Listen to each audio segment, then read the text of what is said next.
ഒരു പെണ്ണിന് 5 ഭർത്താക്കന്മാർ. ഇത് ശാപമോ ശിവഭഗവാന്റെ അനുഗ്രഹമോ? പാഞ്ചാല രാജ്യം, രാജസദസ്സ് ആരവങ്ങളാൽ മുഴങ്ങുന്നു. അഗ്നിയിൽ നിന്ന് പിറന്ന രാജകുമാരി ദ്രൗപദി, അവളുടെ സ്വയംവരം. ദ്രുപദ മഹാരാജാവിൻ്റെ വെല്ലുവിളി. മുകളിൽ കറങ്ങിക്കൊണ്ടിരിക്കുന്ന മത്സ്യത്തിൻ്റെ കണ്ണ് താഴെ വെള്ളത്തിലെ പ്രതിബിംബം നോക്കി ഒറ്റ അമ്പുകൊണ്ട് തുളയ്ക്കുന്ന വീരന് ഞാൻ എൻ്റെ മകളെ വധുവായി നൽകും. ഭാഗ്യപരീക്ഷണത്തിനായി അയൽ രാജ്യത്തെ രാജാക്കന്മാരെല്ലാവരും എത്തിച്ചേർന്നു. എന്നാൽ കഠിനമായ പരീക്ഷണത്തിൽ ഓരോ രാജാക്കന്മാരായി തോറ്റു പിന്മാറിക്കൊണ്ടിരുന്നു. പെട്ടെന്ന് തേജസ്വിയായ ഒരു ബ്രാഹ്മണ യുവാവ് സഭയിലേക്ക് കടന്നു വന്നു. അത് അർജുനനായിരുന്നു. വേഷം മാറി വന്ന പാണ്ഡുപുത്രൻ. ഒരേ ഒരു നിമിഷം വില്ല് കുലച്ചു, അമ്പ് പാഞ്ഞു, മത്സ്യത്തിൻ്റെ കണ്ണു തുളഞ്ഞു വീണു. സഭാവാസികൾ അത്ഭുതത്തോടുകൂടി നിശബ്ദം നോക്കി നിന്നു. നിറഞ്ഞ പുഞ്ചിരിയോടെ ദ്രൗപദി കടന്നു വന്നു. തൻ്റെ കയ്യിലിരുന്ന പുഷ്പഹാരം ആ യുവാവിൻ്റെ കഴുത്തിൽ ദ്രൗപദി ചാർത്തി. സന്തോഷകരമായ ആ നിമിഷം അധിക സമയം നീണ്ടു നിന്നില്ല. രാജാക്കന്മാർ ആയുധങ്ങളുമായി പാഞ്ഞെടുത്തു. ഒരു ബ്രാഹ്മണനാണോ രാജകുമാരിയെ കൊണ്ടുപോകുന്നത്? സദസ്സ് പെട്ടെന്ന് യുദ്ധക്കളമായി മാറി. പെട്ടെന്ന് തന്നെ ഭീമനും അർജുനനും പ്രതിരോധം തീർത്തു. 2 സഹോദരന്മാർ ഒരു സൈന്യത്തിനു നേരെ പാഞ്ഞെടുത്തു. രാജസദസ്സ് വലിയൊരു യുദ്ധത്തിന് സാക്ഷിയായി. ഭീമസേനൻ ഒരു തൂണ് പിഴുതെടുത്ത് രാജസൈന്യത്തെ നേരിട്ടു. അർജുനൻ വില്ലുകുലച്ചു. അമ്പുകൾ മഴ പോലെ പെയ്തു. ഘോരമായ ആ യുദ്ധത്തിൽ രാജാക്കന്മാർ ഓരോരുത്തരായി വീണുകൊണ്ടിരുന്നു. ആ നിമിഷത്തിൽ മയിൽപ്പീലി ചൂടി മൃദുമന്ദഹാസത്തോടെ ദ്വാരകാധിപതി ശ്രീകൃഷ്ണൻ രംഗപ്രവേശം ചെയ്തു. ഒരു പുഞ്ചിരിയാൽ യുദ്ധം നിന്നു. ഭഗവാൻ വന്നാൽ പിന്നെ യുദ്ധമില്ല, നീതി മാത്രം.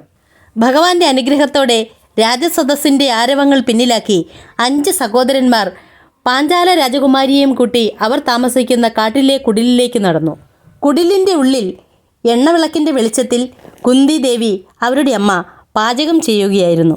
അർജുനൻ സന്തോഷത്തോടെ വിളിച്ചു പറഞ്ഞു, അമ്മേ, വിശേഷപ്പെട്ട ഒരു ഭിക്ഷ ഞങ്ങൾ കൊണ്ടുവന്നിരിക്കുന്നു. ഒരമ്മയുടെ നിഷ്കളങ്കമായ സ്നേഹത്തോടെ കുന്തി പറഞ്ഞു, മക്കളെ, നിങ്ങൾ 5 പേരും കൂടി സമമായി പങ്കെടുത്തോളൂ. ആ ഒരു വാക്ക് ഒരുപാട് ബന്ധങ്ങളുടെ തുടക്കം മാത്രമല്ല, വലിയൊരു വിധിയുടെ വഴിത്തിരിവായിരുന്നു. ധർമ്മത്തിൻ്റെ വഴികൾ ഹൃദയത്തിൻ്റെ പരീക്ഷണങ്ങളിലൂടെയാണ് കടന്നു പോകുന്നത്.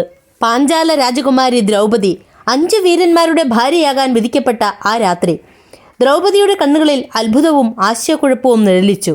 5 പേരുടെയും ജീവിതം ഒരൊറ്റ തീരുമാനത്തിൽ കുരുങ്ങിയ നിമിഷം കാലത്തിൻ്റെ മറവിൽ നിന്ന് വ്യാസമഹർഷി അവിടെ പ്രത്യക്ഷപ്പെട്ടു. കുന്തി കരഞ്ഞുകൊണ്ട് പറഞ്ഞു, മഹർഷേ, ഞാൻ ചെയ്ത അപരാധം. വ്യാസൻ പുഞ്ചിരിച്ചു. ആ പുഞ്ചിരിയിൽ 1000 യുഗങ്ങളുടെ ജ്ഞാനമുണ്ടായിരുന്നു. പുത്രി, നീ അപരാധം ഒന്നും ചെയ്തിട്ടില്ല. ഇത് നിയോഗമാണ്. കേൾക്കൂ. പൂർവ്വജന്മത്തിൽ ഒരു യുവതി കഠിനമായ തപസ്സിലൂടെ മഹാദേവനെ പ്രത്യക്ഷപ്പെടുത്തി. എനിക്ക് സർവ്വഗുണസമ്പന്നനായ ഭർത്താവിനെ തരണേ എന്ന് മഹാദേവനോട് അപേക്ഷിച്ചു. 1 തവണയല്ല, 5 പ്രാവശ്യം. ശിവൻ പറഞ്ഞു, പുത്രി, നീ 5 തവണ ചോദിച്ചു. അതുകൊണ്ട് അടുത്ത ജന്മത്തിൽ നിനക്ക് 5 ഭർത്താക്കന്മാരുണ്ടാകും. യുധിഷ്ഠിരൻ ധർമ്മത്തിൻ്റെ പ്രതീകം, ഭീമൻ ബലത്തിൻ്റെ ആൾരൂപം, അർജുനൻ വീര്യത്തിൻ്റെ തേജസ്, നകുലൻ സൗന്ദര്യത്തിൻ്റെ ലാവണ്യം, സഹദേവൻ ജ്ഞാനത്തിൻ്റെ ദീപം. കഥയിൽ ഇങ്ങനെ പറയുന്നു, തൻ്റെ ശക്തിയിൽ അഹങ്കരിച്ച ദേവേന്ദ്രനെ ശിവൻ ശപിക്കുന്നു. നീ 5ആയി പിറക്കും. ആ 5 അംശങ്ങളാണ് പാണ്ഡവർ. അതുകൊണ്ട് ദ്രൗപദി, ഇത് അധർമ്മമല്ല, ഇത് ശിവൻ്റെ അനുഗ്രഹമാണ്. നീ പാഞ്ചാലി 5 പേരുടെയും പത്നിയാകാൻ ജനിച്ചവളാണ്. ഒരു നിമിഷം എല്ലാവരും നിശബ്ദരായി. ദ്രൗപദി പതിയെ തലയുയർത്തി. അവളുടെ കണ്ണിൽ കണ്ണുനീരുണ്ടായിരുന്നില്ല, സ്വീകാര്യതയുടെ ശാന്തതയായിരുന്നു. അവൾ മനസ്സിലാക്കി, ഇതവളുടെ വിധിയാണ്, ഇതവളുടെ ധർമ്മമാണ്. പക്ഷേ ഒരു നിയമം, ഓരോ വർഷം ഓരോ സഹോദരൻ്റെ കൂടെ ദ്രൗപദി ജീവിക്കണം.